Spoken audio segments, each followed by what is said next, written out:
Hello అందరికి ఈరోజు మన వీడియో టాపిక్ ఏంటంటే తల్లికి వందనం అనే పథకం ఉంది కదా. దానిపైన అయితే ఒక న్యూస్ అయితే రిలీజ్ అయిందన్నమాట. ఇప్పుడే ఇంకా దాని గురించి అయితే వీడియోలో అయితే క్లియర్గా అయితే తెలుసుకుందాము. ఇంకా వీడియో అయితే మొదలు పెట్టేద్దాం. వీడియో మొదలు పెట్టేదానికంటే ముందు ఇక్కడ మన ఛానల్ ఎవరైనా కొత్తగా చూస్తుంటే సబ్స్క్రైబ్ చేసుకోండి. ఇక్కడ సబ్స్క్రైబ్ బటన్ కనిపిస్తుంది కదా, సబ్స్క్రైబ్ బటన్ మీద నొక్కి పక్కన బెల్ ఐకాన్ వస్తుంది అనమాట. నోటిఫికేషన్ కోసం బెల్ ఐకాన్ అయితే ఆన్లో పెట్టుకోండి. ఇంకా ఈ వీడియో ఎవరికైనా నచ్చితే లైక్ వేసుకోండి. ఇంకా వీడియో అయితే మొదలు పెట్టేద్దాం. ఇక్కడైతే చూసుకోవచ్చు అనమాట. ఈ న్యూస్ ఇంతకు ముందరే రిలీజ్ అయిందనమాట.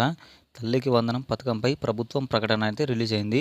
తల్లికి వందనం పథకం మార్గదర్శకాలను ఇంకా ఖరారు చేయలేదని పాఠశాల విద్యాశాఖ ప్రకటించింది. ఇక్కడైతే తల్లికి వందనం పథకం వచ్చేసి ఇంకా డిసైడ్ అయితే చేయలేదంట విద్యాశాఖ. ఈ పథకం కింద 15,000 రావాలంటే ఇవే మార్గదర్శకాలంటూ సోషల్ మీడియాలో జరుగుతున్న తప్పుడు ప్రచారాన్ని నమ్మద్దని కోరింది. ఇది ఇప్పుడైతే సోషల్ మీడియాలో అయితే ఫేక్ న్యూసెస్ అయితే చాలా వస్తున్నాయి అన్నమాట. తల్లికి వందనం అనే పథకం పైన అవైతే ఇంకా డిసైడ్ చేయలేదంటే డిసైడ్ చేసినకి ప్రభుత్వమే దాన్ని విడుదల చేస్తామని, అప్పటి వరకు ఎలాంటి అవాస్తవాలు నమ్మద్దనైతే దీంట్లో ఉందన్నమాట. ఫేక్ న్యూస్ అయితే చాలా అయితే ఈ మధ్య రిలీజ్ అవుతున్నాయి అనమాట. యూట్యూబ్స్లో కానీ వేరే దాంట్లో అవైతే నమ్మద్దండి. ఇంకా అయితే తల్లికి వందనం అయితే ఇంకా ప్రభుత్వం అయితే ఏది డిసైడ్ చేయలేదన్నమాట. అంతవరకు ఏ ఫేక్ న్యూసెస్ అయితే నమ్మద్దండి. తర్వాత అయితే అఫీషియల్గా అయితే గవర్నమెంట్ అయితే ప్రకటిస్తుందన్నమాట. ఇంక ఈ వీడియో అయితే ఎంత అనమాట.